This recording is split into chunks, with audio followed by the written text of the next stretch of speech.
정답은 2번입니다.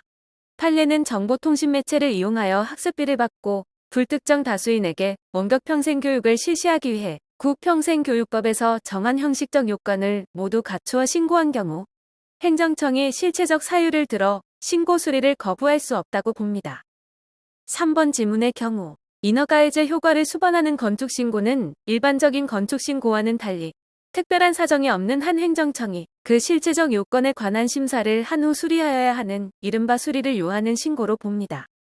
신청이란 사인이 행정청에 대하여 일정한 조치를 하여 달라는 것을 요구하는 의사표시입니다.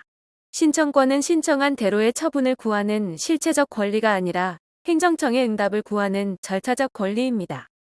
신고란 사인이 행정청에 대하여 일정한 의사표시를 하거나 일정한 사실을 통보하는 행위로서 사인의 공법행위로서의 신고에는 자체완성적 공법행위로서의 신고와 행정요건적 신고이 있습니다.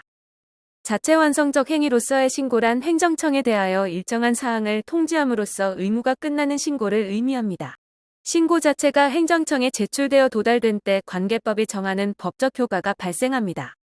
대표적 예로는 건축법상 건축신고, 체육시설의 설치 이용에 관한 법률상 신고 체육시설업에 대한 변경신고, 구 체육시설의 설치 이용에 관한 법률에 의한 골프장 이용료 변경신고 등이 있고 행정절차법 제40조의 신고가 이에 해당합니다. 행위요건적 행위로서의 신고란 법령 등에서 행정청에 대하여 일정한 사항을 통지하고 행정청이 이를 수리함으로써 법적 효과가 발생하는 신고를 의미합니다. 실정법상 등록으로 표현되는 경우가 있습니다. 신고가 요건을 충족하지 않은 경우 이를 거부할 수 있으므로 완화된 허가제로서의 의미가 같습니다. 대표적인 예로는 각종 지휘승계신고, 수산업법상 어업신고, 인허의제를 수반하는 건축신고 등이 있습니다. 행위요건적 신고의 수리는 원칙적으로 기속행위에 해당한 것으로 볼 것이므로 행정청이 법령에 정한 요건 외의 사유를 들어 수리를 거부하는 것은 법령의 목적에 비추어 이를 거부해야 할 중대한 공익상의 필요가 있다는 등의 특별한 사정이 있는 경우에 한합니다.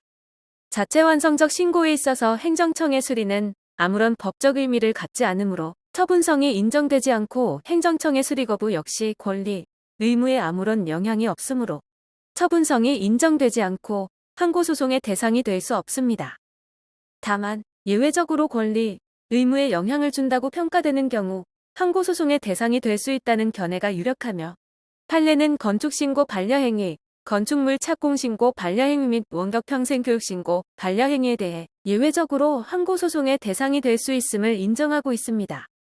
행위요건적 신고의 경우 신고가 행정청에게 도달하는 것 외에 행정청의 수리행위가 있어야 비로소 법적 효과가 발생합니다. 다만 수리행위의 수리가 이루어졌음을 증명하는 신고필증 교부 등 행위가 꼭 필요한 것은 아닙니다. 행정청의 수리 및 수리 거부는 신청인의 권리, 의무에 영향을 미치므로 수리의 거부 처분은 행정처분으로서 항고소송의 대상이 됩니다. 판례는 건축주명의 변경신고에 대한 수리 거부 행위가 취소소송의 대상이 되는 처분이라고 보고 있습니다. 따라서 건축주명의 변경신고가 관련 법령의 요건을 모두 갖추어 행해졌더라도 관할 행정청이 신고의 수리를 거부한 경우 그 수리 거부 행위는 을의 권리 의무에 직접 영향을 미치는 것으로서 취소소송의 대상이 되는 처분이 됩니다.